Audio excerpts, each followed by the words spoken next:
Hey, what's up you guys? Bloodee Jacob here. Meeting my icon, Catherine Isabel. Another week, another episode. Wait, what did you say?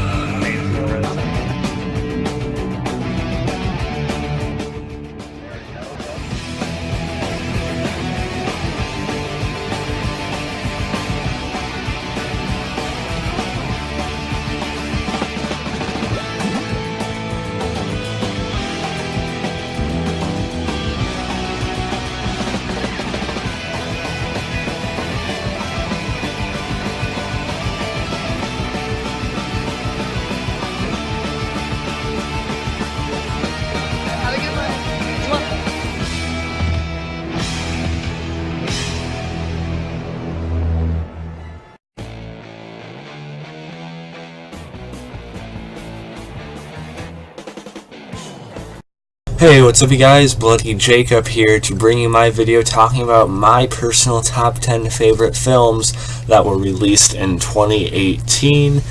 And yes, this includes only movies that were released in 2018. So for me, this was a bit difficult because I did not see every movie that came out this year. I know there are some really good ones I've heard about that I haven't seen yet.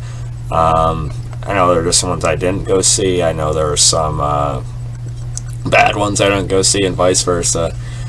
So like everyone, I didn't see everything. And also a lot of the movies I watched this year definitely weren't from this year. You know, they're from a few years ago, or more often a couple decades ago. But this is my list of the movies I've seen this year that were my favorites, ranked. But before we get into that, I did want to go over some honorable mentions, as well as sort of address some of the bigger films that came out this year that didn't make it onto my list that I did see, and just sort of explain why they didn't quite make it for me, at least briefly, unless you've seen my reviews. But if you don't want to see me ramble for 20 minutes, you can probably listen here. But yeah, so a couple movies that some people either would be talking about or that might actually be on their list. First one we'll go with is Black Panther. And now I know all the buzz this movie's created, and I'm a big fan of the MCU films. And, you know, I appreciate the impact this movie had. I understand it. Good. Great. But for me, I just didn't love Black Panther. I thought it was alright. Definitely not one of my favorite MCU films. Not my least favorite either. I actually like it more than a couple of them. But for me, it just didn't really go that far. And I think it got kind of crazy with how people were sort of slammed if they didn't think it was the greatest film ever. Again, it was alright for me, just not really my 10 favorites this year. And another one that most people actually didn't like, I know it seems to have its defenders, but for me, one that definitely wasn't going to make it on the list was The Predator by Shane Black. And now I was anticipating this one a fair amount until I heard, as we all did, about the ongoing studio meddlings, the sort of rewrites, things like that. And as more of the story started to come out and what we actually represented on screen, it just did not work. I went to see it anyway. But The Predator was just pretty disappointing to me. Now, like the first act or two, I didn't mind. I thought The Fugitive Predator was fairly cool. And the cast was entertaining, although I wish we had gotten differently than Boyd Holbrook, who didn't do a bad job, but he came off just as sort of like the action guy. I would prefer Thomas Jane in the lead role, although he's still pretty entertaining in it. But I heard they were trying to get James Franco at one point. I heard they were trying to get Benicio del Toro. Either of those two would have worked better for me as the lead. Or at least would have stuck out a little bit more. And yeah, it just felt very messy, and I get they're trying to go for something different with the Predator mythology, but it just didn't work. The big, giant type Predator, it just felt more of like a gimmick to me than anything. It felt like a cheap sort of sci-fi original story or something like that on the Predators. Yeah, probably my least favorite Predator or anything I've seen in live action, so unfortunately that definitely wasn't going to make it. And yeah, so those are the big ones I wanted to address, but also some honorable mentions that actually did almost make it onto the list that I did want to bring up. Is going to be Terrifier. which is a horror movie featuring Art the Clown. And this is one I actually enjoyed quite a bit. It actually, wait, let's see. Yeah. Okay. Yeah, so it was screened prior to this year, I know that. But it had its big home video release and everything this year as well. Or limited release, I should say. But yeah, you know, sort of, you know, it was a teen movie, but what really made this horror flick unique, I think, was definitely Art the Clown himself. David Howard Thornton. I know this is branched off from Short, All Hallows Eve.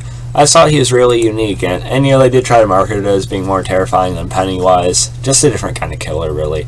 But I still really liked it. He didn't say a word, yet he had his own sort of creepy mannerisms and his way of just, you know, maneuvering and stuff like that. Some brutal kills in it as well.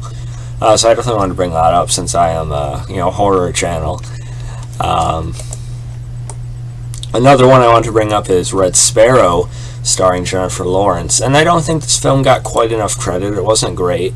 I do love Jennifer Lawrence. Not one of my favorites of hers. But I think this movie was slammed into a little bit too hard. You know, it has its issues. It felt a bit meandering to me at times too. And a lot of people had issues with, you know, sort of the, you know, sex scenarios and stuff like that. But those actually weren't that often in the movie. They were a small handful of times, or, you know, like 2 or 3 times. I haven't seen it since I watched it in theaters, but it wasn't really that brutal. It wasn't that. I've unfortunately have seen worse in movies. So I think that kind of overshadowed the film itself. Jennifer Lawrence did a fine job, although it's not one of her most memorable, unfortunately, but I liked it, and my girlfriend did as well. So Red Sparrow is one. I also want to talk about Accident Man, which stars Scott Adkins. You know, he's like basically a modern day martial arts action star who's really kind of gone under the radar to mainstream audiences anyway.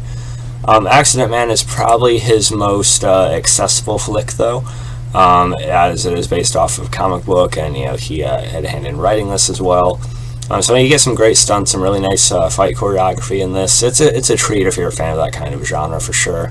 Also has Ray Stevenson, Michael Jai White, and Amy Johnston. So definitely check that one out. And another honorable mention is going to be Braven, which stars Jason Momoa. May not be the only time you hear Jason Momoa on this list. As well as Stephen Lang and Garrett Dillahunt. And this is a pretty straightforward action flick, you know. Basically, yeah, I really like the setting of it. You know, of course, the winter and woods. I'm kind of a sucker for that kind of thing. You know, of course, you know, there's this drug stash stored at one of his cabins. He and his father sort of go up there to, you know, kind of work things out between them. He goes there to sort of, you know, just be with his father and, you know, kind of take time and help him with the issues he's been going through. But of course, the kid sneaks on the back of the truck, and so it ends up that Momoa and Lang, but mostly Momoa, have to sort of, you know, defend it and try and find some way out when the criminals show up, led by Garrett Dillahunt. And again, straightforward, simple. But I feel like it was also one of Jason Momoa's more grounded performances I've seen from him. Yeah, as you see his care for his father and sort of his worry from that. But then, of course, you get your classic Jason Momoa, you know, badass, you know, going through the snow, you know, maybe he has a hatchet at one point or whatever. There's some pretty good action in it, too, and I liked it. It's a pretty easy watch. So, yeah, Braven, last honorable mention. And now let us actually get into the real top 10 list. And number 10 is going to be a surprising one for some, I'm sure. But my number 10 is actually Strangers Prey at Night. Yes, the sequel to the first Strangers. I actually like this one just as much, if not more, personally. Yes, admittedly, it plays more like a, you know, sort of more generic teen slasher flick, I will admit that. But I actually think most of the cast did a fairly good job in this movie, including the young actress who played Mary Alice and Merry Christmas, Drake and Josh. which I had to mention. Yeah, let's see. Okay, yeah, Bailey Madison. Sorry, I just had to get her name. But it was good to see her in this. I think she did a good job. Christina Hendricks. And I liked most of the cast, except sort of the father character I thought was a bit off. But for me, it just sort of worked, you know. If you're a fan of the genre, I don't think it was really a bad time. There's some good kills in this movie, some kills kind of early on that, I don't know if I would say shocking, but they are, and, you know, it kind of makes you feel a bit, feel it a bit, because certain issues between the family members go unresolved. And I thought the ending for the film was, a bit dragged out, I'll admit.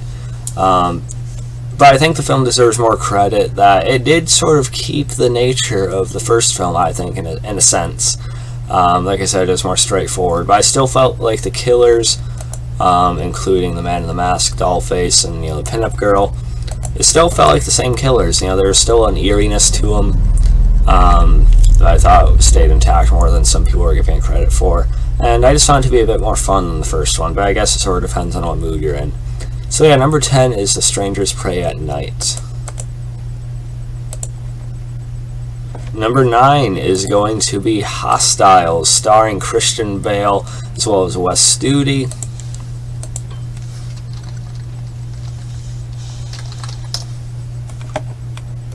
Alright, sorry about that.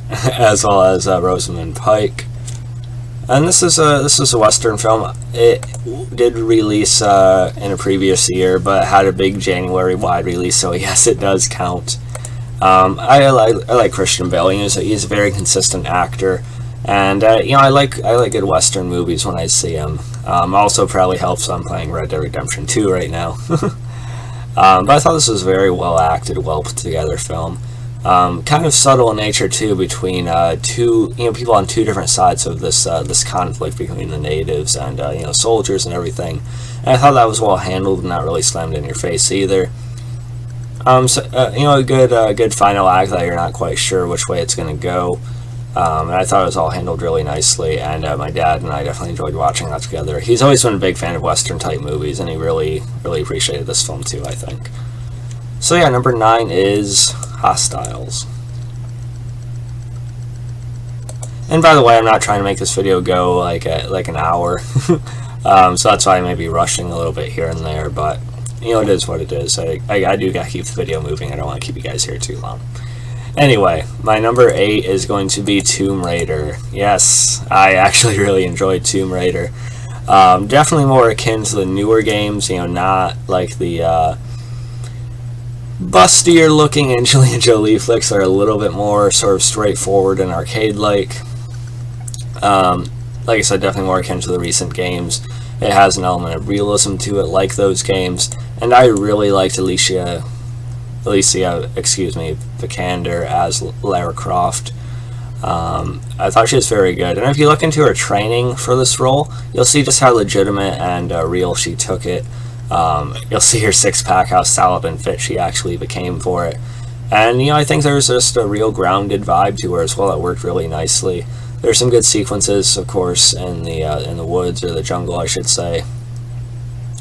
The villains aren't really the best in this movie. You do have Walton Goggins, who is a good character actor, and who can be a very good actor in general, but his character is a bit too straightforward in this, but I think this film deserved a little bit more credit, again. And I enjoyed it. I had gotten very little sleep the day before, but I still insisted on going to see it that afternoon, and I do not regret it whatsoever. So yeah, number 8 is definitely going to be Tomb Raider. And number 7 is going to be one that people will probably scratch their heads even more at, but my number 7 is going to be Rampage. Yes, Rampage, with Dwayne "The Rock" Johnson, as well as Jeffrey Dean Morgan. And I really like this film. Of course, I played the Rampage games growing up, the arcade ones, the PS1 game. I played the PS2 version that released, Rampage World Tour or whatever. So I'm familiar, with the games they're based off of. And yeah, it is sort of another Rock movie where he's basically himself. There's not a whole lot different about his character here. But The Rock is The Rock. He's likable in this, and there's a good scene or so with him talking about his character's past and stuff like that.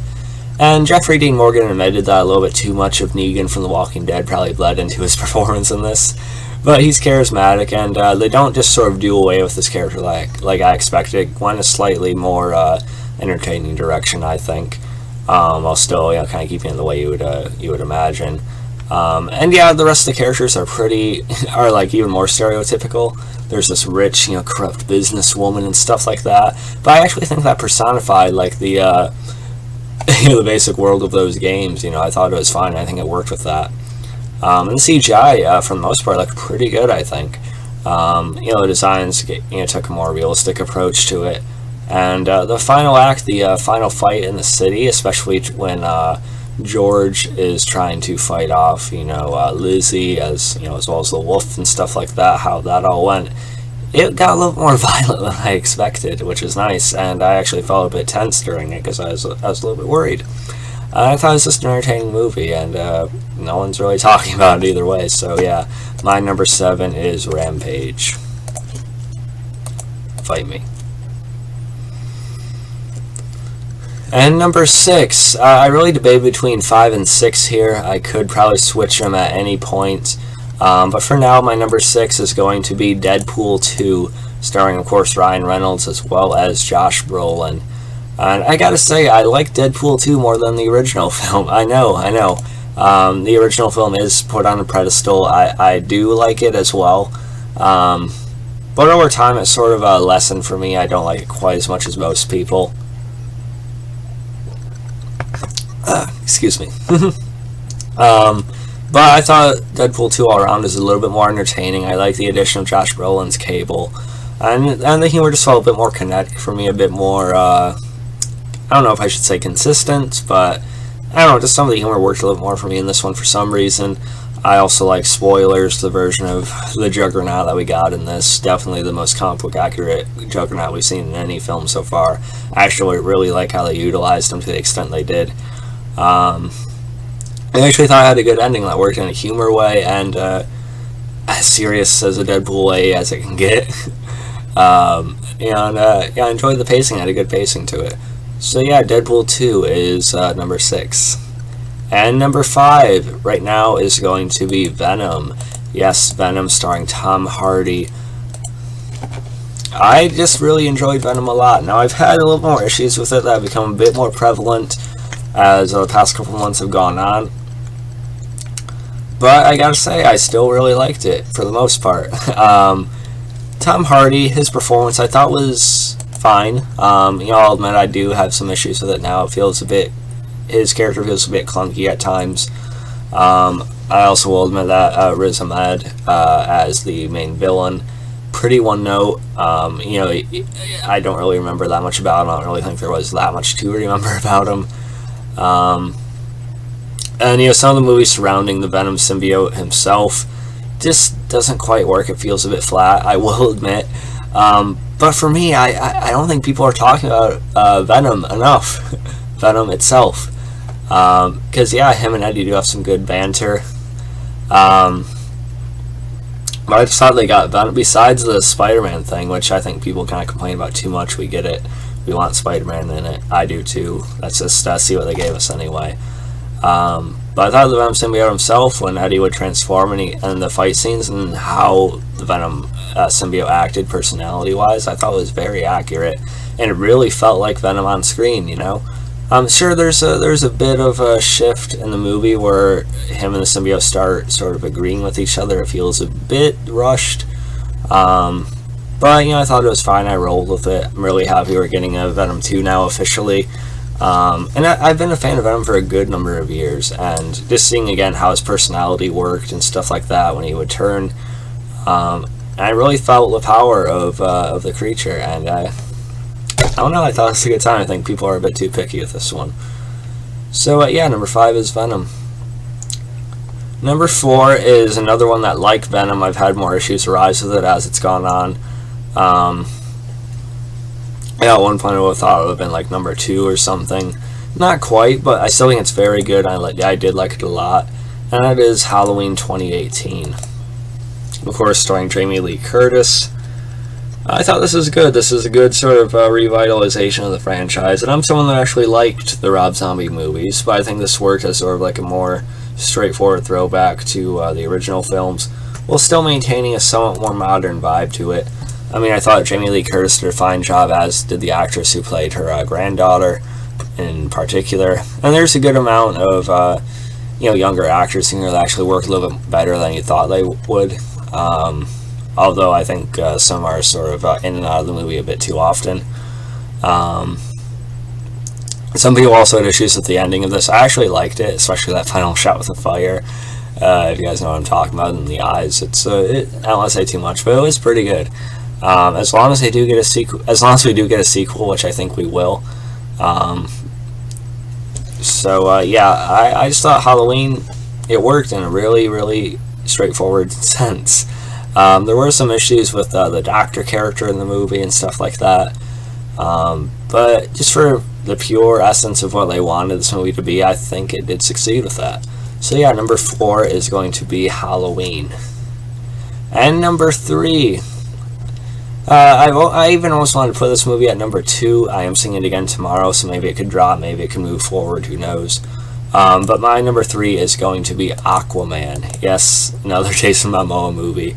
Starring Jason Momoa, as well as Amber Heard, Patrick Wilson, Willem Dafoe, Nicole Kidman, even Dolph Lundgren. Now, I was looking forward to Aquaman.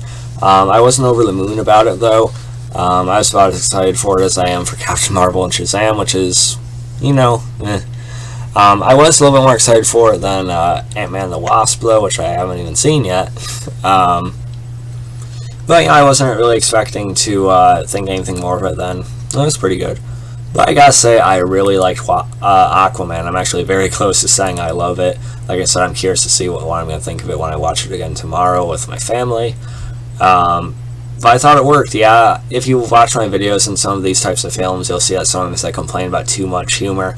This movie does have a lot of humor, don't get me wrong. But unlike Justice League, it actually works, I think. It doesn't feel out of place, really. It feels like the same film. The tones sort of flow a little bit better in this one. I think Jason Momoa gives a pretty good performance, and Aquaman himself, Arthur Curry, becomes a more well-rounded character than what we've seen of him in Justice League. And there's just, of course, a lot of great stuff visually. The CGI, for the most part, is very good, minus some shots here and there. And yeah, it does become a CGI fest, but unlike Black Panther for me, it felt obviously needed. It just didn't come from out of nowhere, and it didn't look like a PS2 game. So there's that. And the climax, the scale of it, holy shit, that was really awesome to watch. I really like the ending of this as well. Nicole Kidman was great. She has a small role, but she just really nails it. And yeah, it's easily one of my favorite DC films now. Only sort of topped by Man of Steel and maybe Wonder Woman for me. But again, just sort of depending on my mood. I just thought this movie had everything, it was light, but it had heart too, and I got into it. I even liked the romance bit to it. Dolph Lundgren was good to see. Willem Dafoe, of course, and Patrick Wilson, yeah, kind of hammy, a bit over the top, but I liked him. And James Wan just did a really nice job with this. You gotta hand it to him. So yeah, number 3 is Aquaman. Like I said, part of me wanted to put it at number 2. Debating here. Excuse me. But for now, I am putting A Quiet Place at number 2. And of course stars Emily Blunt as well as John Krasinski, who also directed it. Very good, easily my favorite horror film of the year that I've seen. As well as a lot of people's. I know it's not a very original pick, and neither is number 1 once you see it. But I really liked A Quiet Place. I'm a big fan of John Krasinski ever since The Office, like everyone else. But I've always found him to be a very relatable actor, very easily likable and naturally sort of investing type of guy that I can get into and feel for. From his days on The Office and Casino Night to movies like 13 Hours and stuff like that. Jack Ryan is pretty good this year too. I think he has a bright future in front of and behind the camera. He's great in this. Emily Blunt, of course, too, his wife. How that dynamic is done with his daughter in this movie is very emotional. You really get into it. And I thought it had a really good payoff and sort of a great subtlety to it that really worked with the flow of the movie. And the creatures themselves have a good presence to them. They don't really throw them in your face. They have a patience with this, as well, still keeping a certain intensity and uneasiness to it all. So yeah, I really liked A Quiet Place. That would be number 2. And now number 1, my very obvious pick, is going to be Avengers Infinity War. Yes, the culmination of all these MCU films, at least until Endgame, this coming year in May. I really don't think it's going to top Infinity War, though, but it should be very good, too. Infinity War, it was great. I love the MCU films for the most part. And it really, really felt like the climax of all of that. It was just really, really exciting. Of course, it's a spectacle, but it really felt like a lot of characters had full arcs in this movie, including Loki and Thor. And Chris Hemsworth's Thor, I thought, had a better balance in this. Not an overdone amount of humor. You really felt for him in this movie, as well as Stark, Strange, and everyone else. Thanos was just a really well-realized villain, easily the best MCU villain, and one of the best comic book movie villains of all time, no damn question about it. Not so straightforward. And yeah, the movie had humor, but it also understood the nature of the story they were trying to tell, and they took it seriously. There's a great sense of urgency and real danger that isn't present in a lot of Marvel movies, that I thought really worked here, and it, of course, has me really, really on edge for the sequel. So yeah, my number 1 is easily Avengers Infinity War. So yeah, let me know what your guys' top 10 movies were of the year. Like I said, I know there are some obvious ones on this, and I didn't see some I wish I would have. But those are mine. What are yours? What do you think of some of my picks? Did you feel differently? Did you feel like one should have definitely been on here? Do you disagree with me about some of the ones I mentioned at the beginning? Let me know. Respect my opinion, and I'll respect yours. So yeah, follow me on Facebook, Twitter, Instagram, like, subscribe. I'll catch you guys next time. Peace.